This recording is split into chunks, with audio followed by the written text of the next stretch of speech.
এখন থেকে আমি যখন তখন তোমাকে বিরক্ত করব, কারণ তোমাকে আমার ভাল লাগছে।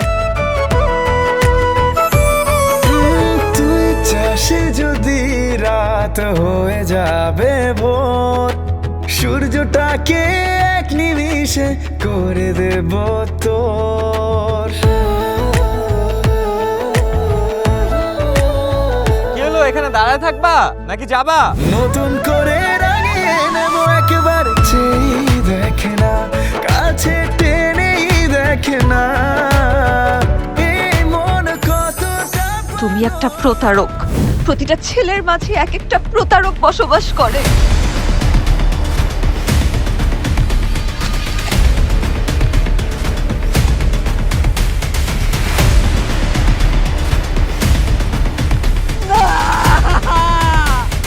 জান্নাত, তুই কি করতেছ এগুলো? তুই কি পাগল হয়ে গেছো? না, আমি পাগল হই নাই। আরে পাগল না হলে তুমি কি করতেছ এগুলো? সম্পর্ক শেষ মানে? সম্পর্ক শেষ মানে এখানেই শেষ।